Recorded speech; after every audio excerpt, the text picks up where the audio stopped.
እሺ ሰላም ጤና ይስጥልኝ እንደምናችሁ መርሶች ሰላም ናችሁ?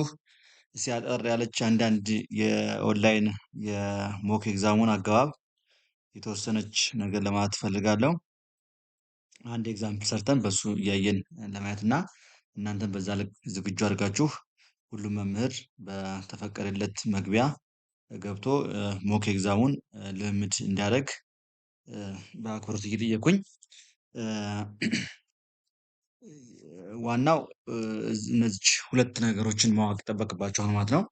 አንደኛው እያንዳንዱ መምህር እዚህ ጋር የምታዩት አድሚሽን ካርድ ያለ የሬጂስትሬሽን ነምበር በሚለው ኤስቲኤ ብሎ የሚጀምር አለ። አንዳንዱ ደግሞ ኦኤቢ የሚል አለ። እሱ ሊሆን ይችላል። በአጠቃላይ ሬጂስትሬሽን ነምበሩ በመጠቀም ነው ዩዘር አካውንት የሚጠቀሙ ማለት ነው። የዋናው የመግቢያው ወደ እንትኑ መግቢያ ወደ ፈተና መግቢያው አድራሻውን ባለፈው ሲኦሲ ኤግዛም በሚለው ቴሌግራም ግሩፓችን ላይ እሱ ላይ ለማስተዋወቅ ሞክሬያለሁ። እሱ ጋር ነው እናንተ ቀጥታ ገብታችሁ ወደ ፈተናው መምህራኖች የሚፈተኑበት የምትነግሯቸው ማለት ነው። አድራሻው cpd.crb.edu.it የሚል ነው። ያው ይሄ የክልላችን መግቢያ ዋናው የዌብሳይት ዶሜን ስም ነው። ሴንትራል ኢትዮጵያ ሪጅን ኦፍ ኤዱኬሽን ቢሮ በሚል ነው የተከፈተው።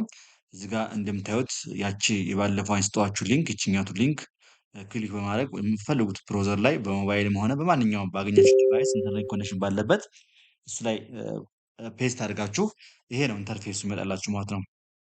ይሄ ኢንተርፌስ ላይ ይሄ እንግዲህ የምታዩት የመጀመሪያው ዩዘር ኔም ይላል። ዩዘር ኔም ላይ የምታስገቡት ቁጥር ምንድነው? ለምሳሌ እዚህ ጋር ያስገባው ቁጥር ከዚህ ለእያንዳንዱ ትምህርት ቤት ከዚህ ከቴኤምኤሱ ሲስተም ላይ ሲኦሲ የመዘገባችሁትን እዚህ ጋር ሲኦሲ ኤግዛም ስር ሬጂስትሬሽን ላይ ክሊክ አድርጋችሁ በወረዳ በትምህርት ቤት በምትፈልጉት ኤክስፖርት አድርጋችሁ በኤግዜል እያንዳንዱ ኤክስፖርት ያደረጋችሁትን ለወረዳዎች ልካችሁ ወረዳዎች ደግሞ ለእያንዳንዱ ትምህርት ቤት ልከው ትምህርት ቤቱ ማስታወቂያ መለጠፊያ ላይ ይሄን አይዲያቸውን እንዲለጥፉ ታደርጋላችሁ ማለት ነው። አይዲያቸውን እንዲለጥፉ ታደርጋላችሁ። እያንዳንዱ መምህር ለምሳሌ እዚህ ጋር አዳነ ዛኔ ኑሮ የሚለው የሱ ዩዘር ኔሙ ይሄ ነው ማለት ነው። ይቺን ዩዘር ኔም በመጠቀም ነው እዚች ጋር አስገብቶ መፈተን የሚችለው ማለት ነው። እዚህ ጋር አሁን አንድ ሰው አስገባለሁ እንደ ኤግዛምፕል ማለት ነው። እዚህ ጋር እንደምታዩት ኤስቲኤ 10 53 86 79 የሚል ነው። ፓስወርድ ሁሉም ኤዲት ከጨረሳችሁ በኋላ ለሁላችሁም አንድ አይነት ፓስወርድ እንሰጣችኋለን ማለት ነው። እዚህ ጋር ለምሳሌ ፓስወርድ አስገባለሁ ማለት ነው። እንደምታዩት እዚህ ጋር ፓስወርድ 4 ዲጂት የሆነውን አስገባለሁ። እዚህ ጋር ፓስወርድ ካስገባችሁ በኋላ ምንድነው የምታደርጉት? ሳይን ኢን ነው የምትሉት ማለት ነው። ሳይን ኢን ልክ ሳይን ኢን ስትሉት አሁን ተመልከቱ የገባ ማን ነው? ደሳለኝ ደረሰኝ ዲያ የሚባል መምህር ነው። ስኩሉ ያው ሰከንደሪ ነው፣ ያው ቲቸር ነው። ሰከንደሪ ቲቸር ላይ ነው የሚያስተምረው ማለት ነው ሰውዬ። በተጨማሪ ጾታው ይናገራል፣ ናሽናሊቲ ይናገራል። እዚህ ጋር ታያችኋን የገባበት ሬጂስትሬሽን ነምበር የምትላለች ኤስቲኤ 10 53 86 ይሄ አሁን እያንዳንዱ ሰው እንግዲህ የየራሱ የሆነ መግቢያ ያለው ማለት ነው። ስለዚህ ይህንን ነው እናንተ አሁን ዛሬና ነገ የምትሰሩት ማለት ነው። ልክ ነገ እንዳለቀ ፓስወርዱን እኛ እነግራችኋለን። አሁን ሁሉም ሰው ሚድል የሚያስተምረው ሚድል ላይ፣ ሰከንደሪ ላይ የሚያስተምረው ሰከንደሪ ላይ፣ ፕራይመሪ ላይ የሚያስተምረው ፕራይመሪ ላይ ካስገባ ያንን ኤዲት ካደረጋችሁ በኋላ ሁሉም ሲገባ ግን ማጣት የለበትም ማለት ነው። ልክ አሁን ይሄ ሰውዬ ይሄ መምህር ቀጥታ በዛ አካውንት በሚገባበት ሰዓት እንደምታዩት እዚህ ጋር ሙሉ ሂስትሪውን እዚህ ጋር ያስቀምጥላቸው ማለት ነው። ይሄ ኤግዛም ብሎኬቱ ነው ማለት ነው። እዚህ ጋር ቡክሌቱ የኤግዛሙ ቡክሌት እዚህ ጋር እንደምታዩት ሶሻል ስተዲ ነው የሚለው። ሶሻል ስተዲ የሚለው ጥያቄው ዱሬሽኑ ለምሳሌ ታይም ያስቀምጣል። ከስንት እንደሚያዝ እዚህ ጋር ይቀመጣል። ሂስትሪ መሆኑን እዚህ ጋር ታያችኋል። እዚህ ጋር ሂስትሪ ሰብጀክት ሂስትሪ መሆኑን እዛ ያስቀምጥላቸዋል ማለት ምን ያህል ታይም እንደሚወስድበት ያስቀምጥላቸዋል ማለት ነው። ታይሙ ላውንች የተደረገበት እንትን ይቀመጥላቸዋል። ከዛ እዚህ ጋር የዋናው ፈተና ጊዜ እንግዲህ እዚህ ጋር ፓስወርድ ብቻ ስለማለት አሁን ቀጥታ ኮንቲኒው ይላል። እንደምታይ ኮንቲኒው በሚልበት ሰዓት መምህሩ እዚች ጋር ሶሻል ስተዲ ነው የጥያቄው እዚህ ጋር ኩዌሽን ዋን አሁን እንደ አጋጣሚ እዚህ ጋር እንደምታዩት ኩዌሽን ዋን እና ኩዌሽን ቱ ነው የሚለው ማለት ነው። ሁለት ጥያቄዎች ናቸው ያስቀምጡ ለሳምፕል የተቀመጠው ማለት ነው ይሄ። ስለዚህ አሁን ኩዌሽን ላይ ያለሁት ባክም እያለ ወደኋላም ወደፊትም እያደረገ እዚህ ጋር የሚፈልገው ጥያቄ ጋር ክሊክ እያደረገ የሚፈልገውን ጥያቄ መርጦ መስራት ይችላል ማለት ነው። አንዴ በኦንላይን የሚፈተን ሰው አንዴ ካለፈ አለፈ የሚባል ነገር አይኖርም ማለት ልክ እንደ ወረቀቱ ወደኋላም ወደፊትም እያለ የሚፈልገውን ጥያቄ መስራት የሚችልበት እንትን ነው። እችኛቱ ሁሉንም ጥያቄዎች ለምሳሌ 100 ጥያቄ ካለ 100ም ጥያቄዎች እንደዚህ ይደረደራሉ ማለት ነው። እዚህ ጋር ይደረደራሉ። ስለዚህ ለምሳሌ 50ኛ ጥያቄ ላይ አንድ መምህር ካለ ከ50 ተነስቶ ወደ አንድ መግባት ይቻላል። ምንድነው የማተር ኦፍ ክሊክ ነው። እዚህ ጋር ክሊክ ያደርጋል ማለት ነው። ክሊክ ሲያደርግ ጥያቄው በዚህ በኩል ነው የሚቀመጥለት ማለት ነው። እንደምታዩት ለምሳሌ እዚህ ጋር የሚፈልገውን ጥያቄ ለምሳሌ ቢ ከሆነ ቢን ሰሌክት ያደርጋል ማለት ነው። አይ እኔ ቢ አይደለም እርሱ ደግሞ ማሻሻል ከፈለገ ደግሞ ተፈለገ ሲን ክሊክ ያደርጋል ማለት ነው። ስለዚህ የሚፈልገው ጥያቄ ክሊክ እያደረገ ምን ማድረግ ይችላል? መፈተን ይችላል፣ መምረጥ ይችላል ማለት ከዛ ይሄን ጥያቄ ሰርቶ ሲጨርስ ምንድነው ኔክስት ይላል ማለት ነው። ከዛ ወደ ሁለተኛው ጥያቄ ይሄዳል ማለት ነው። ልክ እንደዚህ እያለ ሁሉንም 100 ጥያቄ ካለ 100ንም ጥያቄ በዚህ ልክ ምን ማድረግ ይችላል?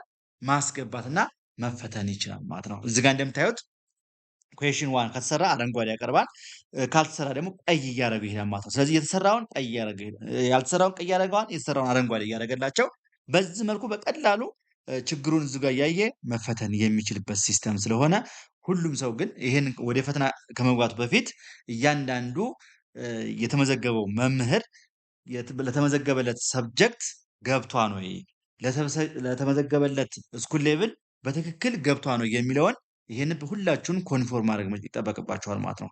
ከዛ በኋላ ፓስወርድ በምንለቅበት ሰዓት ምን ያህል ሰው ተገባ፣ ምን ያህል ሰው ተፈተነ የሚለውን ነገር ላይቭ መከታተል ስለምንችል ስለዚህ በተቻላችሁ መጠን ዛሬ ሁላችሁም አብዛኛዎቻችሁ ለትምህርት ቤት እንዳደርሳችሁ ማስታወቂያ እንደተጠፋችሁ ደርሶ መረጃ ይዘናል። ነገም ደግሞ እንደዚሁ በተወሰነ ሰዓት ነገ ይሄኛው እኛ ጥያቄውን አያይዘን ፓስወርዱን አዘጋጅተን እስከምንለቀቅላችሁ ድረስ ግን ኢዲት መደረግ ያለበት ይሄ የሚድል እና የፕራይመሪ የሚለውን በትክክል መስተካከል መቻል አለበት ማለት ነው። ይሄ የስኩል ሌቭሉ ላይ አንድ ስራ ተሰርቷል። ይሄው ምንድነው ባለፈው ፕራይመሪ ኤንድ ሚድል ላይ ሁለቱም ፕራይመሪም ሚድሎችም አብረው ገብቶባቸው ነበር። እሱን ደግሞ በአውቶማቲክ ምን አደረገነዋል? ፕራይመሪ ኤንድ ሚድል የሚለው ላይ የሚለውን ወደ ሚድል አስገብተናቸዋል ማለት ነው። ምክንያቱም የፕራይመሪ ኦልሞስት መጀመሪያ ፕራይመሪ ሆኖ ትምህርት ስለተመዘገቡ ሜይ ቢ አንዳንድ ትምህርት ቤቶች ከአንደኛ ክፍል እስከ 8ኛ ክፍል ካላቸው እነዚህ ናቸው ፕራይመሪ ኤንድ ሚድል ያልናቸው ማለት ነው። እዚህ ውስጥ እንግዲህ በአጠቃላይ እስከዛሬ የተመዘገበው ከ18 ሺህ 9 ሺህ ምናምን ነው የተመዘገበው። 9 ሺህ ምናምን ውስጥ ደግሞ ምንድነው አብዛኛዎቹ ሚድል ላይ ስለሆኑ ወደ ሚድል አስጠግተነዋል ማለት ነው። ስለዚህ የተወሰኑት ናቸው ፕራይመሪ ላይ ያሉት ማለት ነው። ስለዚህ እነዛን ፕራይመሪ እያላችሁ ማስገባት መቻል አለባችሁ ማለት ነው። ይሄ አጠቃላይ ስለ ፈተና ይዘት ነው። ሁለተኛው ታስካችሁ ምንድነው? እያንዳንዱ ተፈታኝ አድሚሽን ካርድ ማግኘት መቻል አለበት ማለት ነው።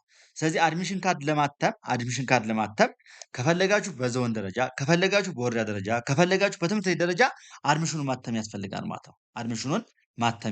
ማለት ነው። ለምሳሌ እንበልና እኔ አሁን በአንድ ዞን ገብቼ ባሳያችሁ ለምሳሌ ጉራጌ ዞን በሚለው በምገባ ሰዓት እዚጋ ሲኦሲ በሚለው ላይ ታገላችሁ። እዚጋ ወረዳ ለምሳሌ ውልቅጤ ስኩል ሳይክል ሰከንደሪ ስኩል የሚለው ለምሳሌ ያበሩስ የሚል ትምህርት ቤት እዚጋ ሰሌክት አደርጋለሁ። ከዛ በኋላ ከፈለጋችሁ በሰብጀክት ከፈለጋችሁ ደግሞ የያበሩስን ትምህርት ቤት አጠቃላይ አድሚሽን ካርዳቸውን ፕሪንት አደርጋለሁ ማለት ነው። ልክ እዚህ ጋር ፕሪንት አድሚሽን ካርድ የሚለውን ክሊክ በምታደርጉ ሰዓት ለተወሰነ ጊዜ ይሽከረከርና እዛ ትምህርት ቤት ላይ የተመዘገቡ መምህራኖችን አጠቃላይ አውቶማቲክ ምን ይሰራላቸዋል? የመፈተኛ አድሚሽን ካርድ ይሰራላቸዋል ማለት ነው። ስለዚህ ያንን አድሚሽን ካርድ ምን ያደርጋሉ? ትምህርት ቤቱ በማንኛውም ወረቀት ላይ ብላክ ኤንድ ዋይት ኤ4 ላይ ፕሪንት አድርገው እያንዳንዱ ተፈታኝ ያንን ወረቀት ይዞ መምጣት አለበት። ወረቀቱን ይዞ መምጣት አለበት። ወደ ፈተና አዳራሽ በሚገባበት ሰዓት ያችን ወረቀት ማሳየት አለበት። እዛ ወረቀቱ ላይ ምን ይገልጻል? መፈተኛውን አይዲ ይገልጻል፣ የሰውየውን ስም ይገልጻል፣ ትክክለኛ ተፈታኝ ነው የሚለውን ነገር ፓርኮድ ሁሉ አለው ማለት ነው። ፓርኮድ ሜቢ የሚያጠራጥር ነገር ካለ ፓርኮድ የተዘጋጀ ስላለ በሞባይልም ፓርኮድ አንስቶ ያ ሰውዬ ትክክለኛ ቨርቲፊኬሽን መሰራት መቻል አለበት ማለት ነው። ስለዚህ እዛ ላይ ፓርኮድ ስላለው በትክክል ኳሊቲ ባለው ፕሪንተር ፕሪንት ማድረግ ይጠበቅባቸዋል ማለት ነው። ስለዚህ አውቶማቲካሊ እዚህ ጋር አሁን ምን ያደርግልኛል? የእያንዳንዱ እንትን ጀነሬት ያደርግልኛል ማለት ነው። ስለዚህ በቀላሉ አድሚሽን ካርድ ታትሞ ይሄ የሚሆነው ፈተናው 3 ቀን ወይም 4 ቀን ሲደርሰው ሁሉም ይሄ ታትሞ መድረስ መቻል አለበት። እስከዛ ግን ፈተናው 3 ቀን 4 ቀን እስከሚደርሰው ግን እያንዳንዱ ሰው እያንዳንዱ ዞን በስሩ ያሉትን ምን ማድረግ አለበት? እንትኖችን ይሄ የአድሚሽን ካርዶችን እንዲደርስ ኢዲት መደረግ ያለባቸው ነገሮች ኢዲት መደረግ አለባቸው ማለት ነው። ስለዚህ በተቻላችሁ መጠን በዚህ ልክ ለማየት እንሞክራለን ማለት ነው። ሜቢ ተጨማሪ እንትኖች ካሉ ኮመንት ላይም እዛ እየጻፍኩኝ ለማስረዳት እሞክራለሁ። ኦልሞስት እንግዲህ ይሄ ነው አጠቃላይ የኦንላይን ኤግዛሙ እንዴት መፈተን እንዳለብን የሚለውን ነገር ከ18 ሺህ ብንፈትን 2 ሺህ አካባቢ ነው የምንፈትነው። የፈተና ጣቢያዎቻችንም ውልቅጤ ዩኒቨርሲቲ፣ ዱራሜ ካምፓስ፣ ሆሳና ያማለት ዋቻሞ ዩኒቨርሲቲ እንዲሁም ደግሞ ወራቤ ዩኒቨርሲቲ እነዚህ አራቱ ላይ እንደ የፈተና መስጫ ጣቢያዎቻችን ናቸው። ኦንላይን የሚሰጥባቸው እንግዲህ ሙሉ ለሙሉ የምናካሂድባቸው እነዚህ ጣቢያዎች ላይ ነው። እነማን በኦንላይን ይፈተናሉ፣ እነማን በወረቀት ይፈተናሉ የሚለው ነገር ቀጣይ የሚደርሳችሁ ሲሆን ነገር ግን እያንዳንዱ ሰው ሞክ ኤግዛሙን መፈተን መቻል አለበት ማለት ነው። ይሄ ለምን እንደሚጠቅመው አንደኛ ሰርተፊኬት ለማግኘት፣ ሁለተኛ ደግሞ በወረቀትም ተፈተነ በኦንላይንም ተፈተነ ውጤቱ የሚገለጥለት በስልኩ ነው የሚገባለት ማለት ነው። ውጤቱ የሚገለጥለት ስለዚህ እያንዳንዱ ተፈታኝ እዚህ ፕላትፎርም ላይ ጆይን ማድረግ ይጠበቅበታል ማለት ነው። ይጠበቅበታል። አሁን ያልተመዘገቡ ወደ 2000 አካባቢ ያለ ዛሬ ሲመዘገቡ ኦልሞስት ወደ 1500 አካባቢ ያልተመዘገቡ ሰዎች አሉ። እነዚህ ሰዎች እንግዲህ ኦልሞስት እንግዲህ እንዴት ይፈተኑ አይፈተኑ የሚለውን ነገር እኔ ውሳኔ ማስተላለፍ አልፈልግም። ነገር ግን በተቻለ መጠን ወደ ሲስተሙ ወይም ወደ ዳታቤዝ መግባት መቻል አለባቸው ማለት ነው። ያንን እስካላደረጉ ድረስ አድሚሽን ካርድ ከዚህ በኋላ እንዴት እንዳሁን ቀደም ኢንዲቪጁዋል የምንሰራበት ኮንዲሽን አይኖርም ማለት ነው። አድሚሽን ካርድ ከዚህ በኋላ የምናትምበት ኮንዲሽን አይኖርም። ስለዚህ ማንኛውም መምህር በዚህ ፕላትፎርም ካለፈ ብቻ ነው አድሚሽን ካርድ ሊያገኝ የሚችለው። ስለዚህ ያንን ለማድረግ እንግዲህ ሁላችሁም ትብብር ወይም ርብርብ ማድረግ መቻል አለባችሁ ማለት ነው። ይሄን እላለሁ። ለዛሬው አመሰግናለሁ። ቻው ቻው።